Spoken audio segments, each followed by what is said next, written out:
할렐루야. 에스더와 함께하는 회복의 시간 32번째입니다.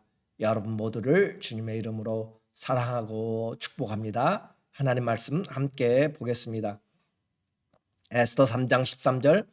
이에 그 조서를 역졸에게 맡겨 왕의 각 지방에 보내니 12째 달 곧 아달월 13일 하루 동안에 모든 유다인을 젊은이 늙은이 어린이 여인들을 막론하고 죽이고 도륙하고 진멸하고 또 그 재산을 탈취하라 하였고, 이 명령을 각 지방에 전하기 위하여 조서의 초본을 모든 민족에게 선포하여 그 날을 위하여 준비하게 하라 하였더라.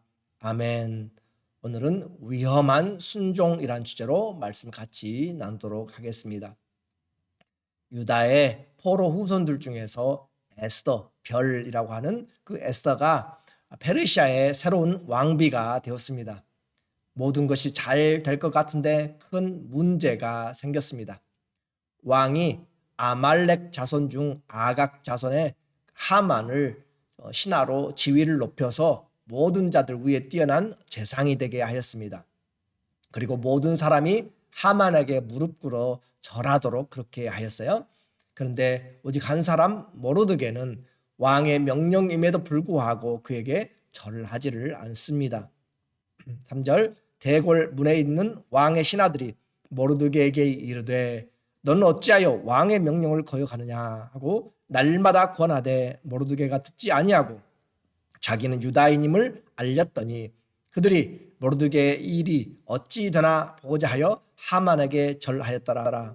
모든 사람들이 다 모르드게의 하만에게 엎드려서 절하는데 모르드게는 하지 않습니다. 신하들까지 나서서 이야기하지만 그는 자기는 유다인임을 알렸다. 그래서 이 사건에는 유다인이라고 하는 그 내용이 중요하게 자리를 하게 됩니다.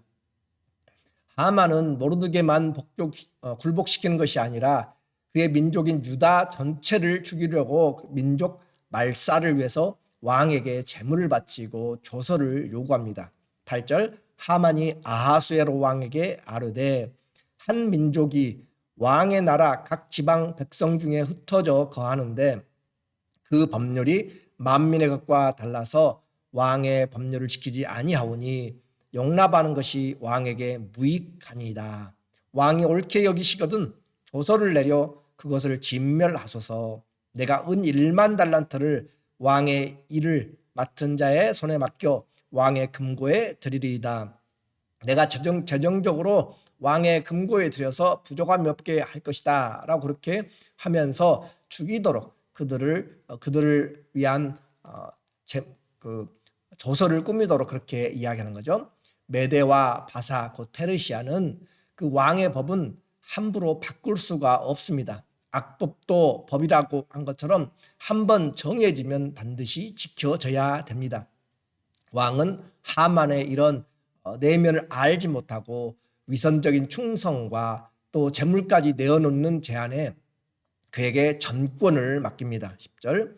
왕이 반지를 손에서 빼어 유다인의 대적 곧 아각 사람 함무다다의 아들 하만에게 주며 이르되 그 은을 내게 주고 그 백성도 그리하노니 너의 소견에 좋을 대로 행하라 하더라. 왕과 하만이 하나가 되어서 악의 주권자 하만의 일을 지금 처리를 하고 있습니다. 한 민족의 생사, 존멸이 지금 왕과 신하 한 사람 사이에 처리되고 있습니다. 온 나라의 유대 민족을 말살하기 위한 조서가 공포되고 이제는 집행되는 날만 남았습니다. 13절. 이에 그 조서를 역졸에게 맡겨 왕의 각 지방에 보내니 12달 곧 아달월 13일 하루 동안에 모든 유다인을 젊은이 늙은이 어린이 여인들을 막론하고 죽이고 돌가고 침멸하고 또 그 재산을 탈취하라 하였고, 남녀노소를 불문하고 다 죽이고 재산을 탈취한다, 그런 내용이죠. 그리고 14절에 이 명령을 각 지방에 전하기 위하여 조서의 초본을 모든 민족에게 선포하여 그 날을 위하여 준비하게 하라 하였느니라. 각지에 흩어져 있는 유대인들을 죽이기 위해서 각 나라의 민족의 방언으로 써서 모두가 다 알 수 있도록 그렇게 한 것이죠. 이와 같이 한 민족을 죽이기 위한 그런 계획이 발표되었고 명령이 발표가 되었습니다. 그리고 왕과 하만은 그날을 즐기면서 술을 먹고 있고 그 수도 도산 수상궁은 사람들이 정신없는 그런 많은 사람들이 혼돈된 상태에 있습니다. 역졸이 왕의 명령을 받들어 급히 나가매 그 조서가 도성 수산에도 반포되니 왕은 하만과 함께 앉아 마시되 수산성은 어지럽더라. 생각지도 못한 한 민족의 멸망, 그리고 거기에 참여해서 생명을 죽이고 물건을 약탈하라라고 하는 공문이 공개적으로 전파되었을 때 얼마나 당황스럽고 어지럽겠는가라고 하는 것이죠. 악을 즐기는 이런 사람들이죠. 세상에는 이와 같이 공중 권세 잡은 자가 있습니다. 러시아의 푸틴의 야망으로 수만 명이 지금 죽었고 수천만이 고통을 받고 지구적으로 본다면 이 인플레이션으로 수억의 사람들이 고통을 받고 있습니다. 사단은 이 세상의 정사와 권세와 악의 어둠의 영들을 통하여서 이 세상을 영적인 역사를 하고 있습니다. 우리는 그것을 잘 보아야 되는 것이에요. 영적인 분별을 해야 됩니다. 유대 민족의 위기가 닥쳤습니다. 한 사람 모르드게의 자존심으로 인해서 유다 민족 전체가 몰살될 위기에 처했습니다. 꼭 신앙생활을 이렇게 유별나게 해야 되는가라는 의문점이 될 수 있습니다. 이런 모르드게의 신앙을 하나님은 기뻐하시는가? 내가 잘못한 것으로 공동체의 위기가 닥치는 것이 하나님의 뜻인가? 라고 하는 것이에요. 나의 잘못이라고 하는 것은 나의 신앙의 어떤 신앙의 신조죠. 그런 것을 지금 말하고 있는 것이에요. 많은 신학적인 문제들이 등장하지만 에스더서는 이런 신학적인 문제들을 구속사, 하나님이 구원해 주는 역사라고 하는 그런 관점에서 이끌어가고 있습니다. 왜 모르드게는 왕의 명령까지 어겨가면서 하만의 눈밖에 나고 심지어 그의 민족인 유다 민족까지 다 멸망의 위기에 빠뜨리는가?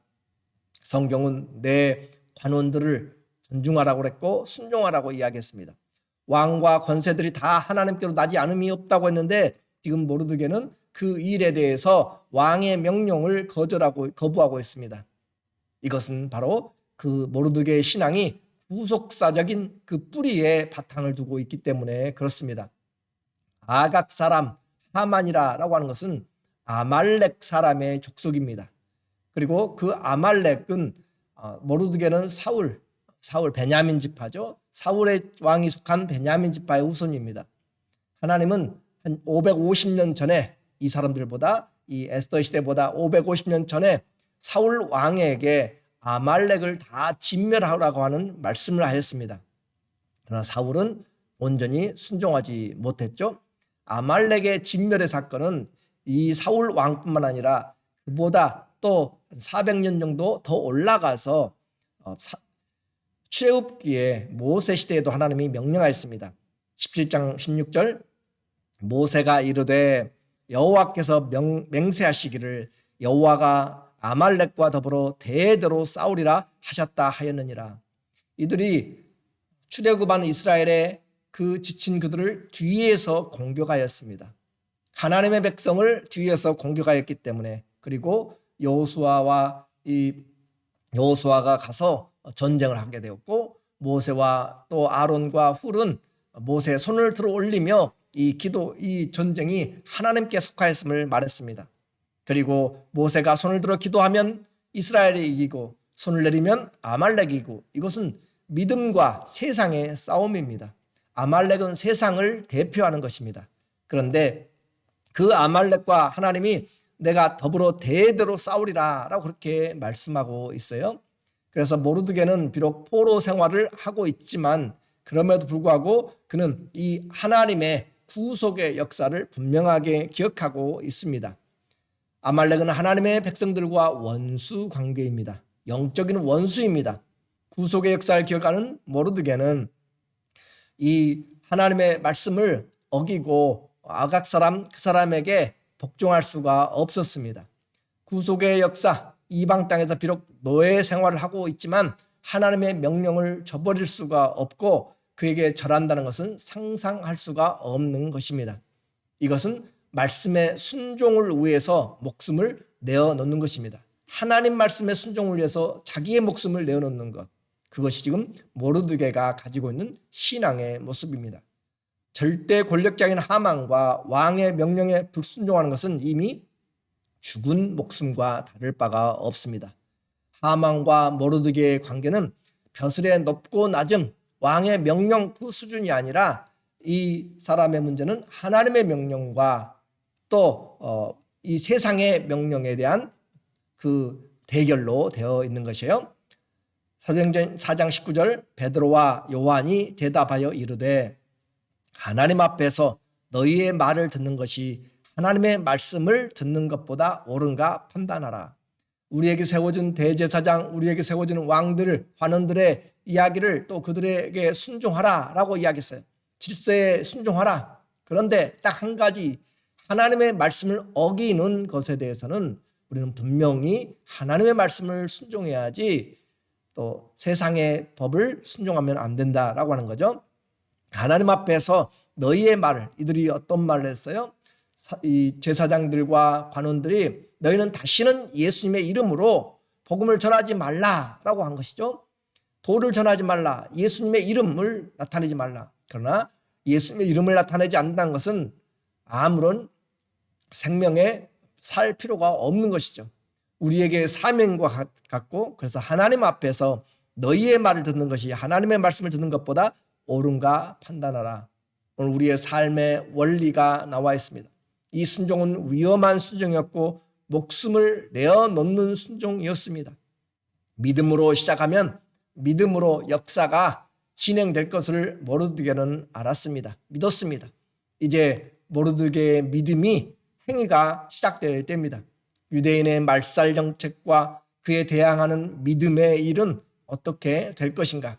위기는 끝이 아니라 하나님을 더욱 찾는 자들의 이 도움이 오는 시기입니다.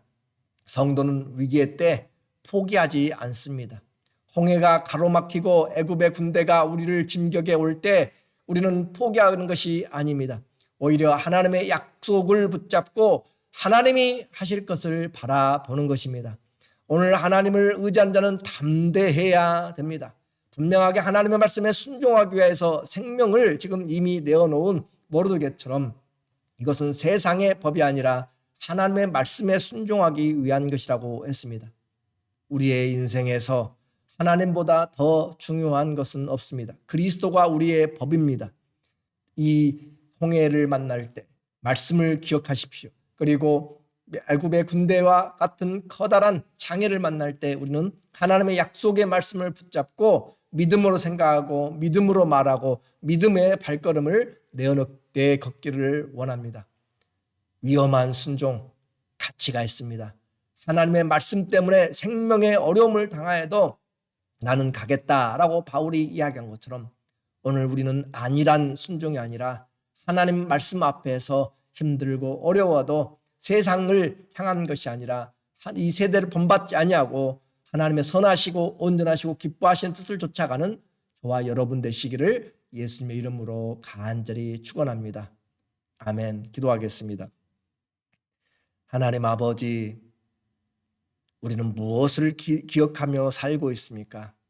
포로된 생활에서도 하나님의 구속의 역사를, 하나님의 말씀을 잊어버리지 않은 모르드게 같이 오늘 우리의 삶의 바쁜 과정 가운데서도 하나님의 약속, 하나님께서 우리에게 맡겨주신 새 언약의 일꾼의 직무를 잊어버리지 않게 하여 주시옵소서.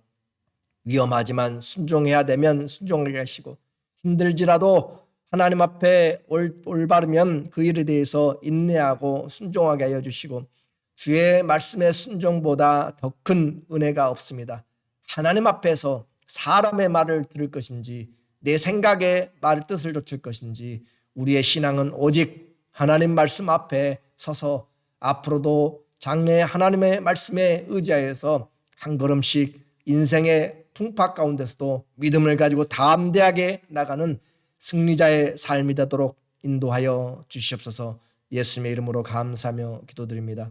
아멘. 우리의 삶, 하나님 앞에 구속의 역사, 예수님의 우리에게 맡겨준 사명을 잃지 않고 늘 기억하면서 부르심의 푯대 위를 향하여서 끝까지 매진하기를 예수님의 이름으로 간절히 축원합니다. 사랑하고 축복합니다.